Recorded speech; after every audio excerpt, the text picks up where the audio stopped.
1922 Egypt का एक सुनसान डेजर्ट और तेज हवाएं और रेत के नीचे छुपा हुआ एक राज जो 4000 साल से किसी ने नहीं छुआ। एक आर्कियोलॉजिस्ट अपनी टीम के साथ धीरे धीरे उस सील टॉम के पास पहुंचता है।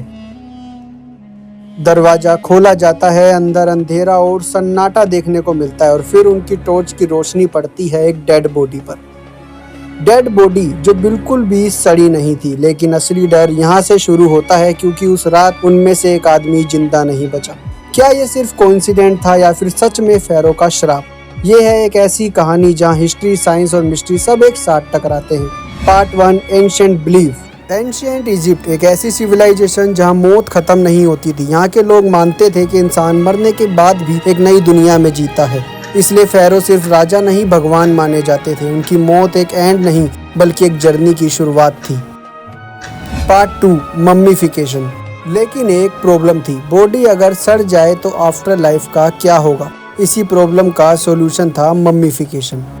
बॉडी के अंदर के ऑर्गन्स निकाले जाते थे, ब्रेन नाक के थ्रू बाहर निकाला जाता था। फिर बॉडी को 40 दिन तक एक स्पेशल सॉल्ट नेट्रॉन में सुखाया जाता था। नेट्रॉन जो बॉडी के हर एक बूंद मॉइस्चर को खींच लेता था, क्योंकि बिना मॉइस्चर के बैक्टीरिया जिंदा नहीं रह सकते। पार्ट 3, टॉम और treasure.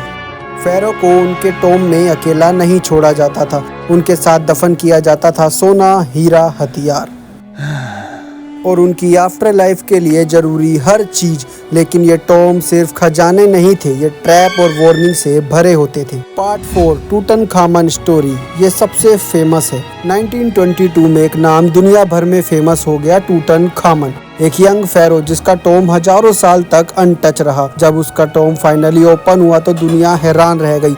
Golden marks, rare jewellery और एक परफेक्ट प्रिजर्व मम्मी। पार्ट 5, कर्स, माने के डर। लेकिन असली कहानी यहाँ से शुरू होती है। टॉम के बाहर एक वार्निंग लिखी थी, जो भी कब्र को डिस्टर्ब करेगा उसकी मौत निश्चित है।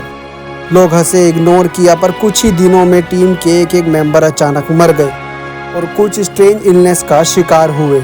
इसलिए इसका नाम पड़ा कर्स ऑफ फेरो, माने के डर का दूसरा नाम। Part 6, science versus mystery. ये हमारा लास्ट पार्ट है। साइंटिस्ट कहते हैं ये कर्स नहीं बल्कि एक एंशिएंट बैक्टीरिया या फंगस हो सकता है, जो कि सील टॉम में हजारों साल तक जिंदा रहा। लेकिन सवाल ये है, ये कोइंसिडेंस है या कुछ और? अगर ऐसे और हिडन ट्रूथ जानना चाहते हो तो सब्सक्राइब करो रितेश एक्सप्लेन्स।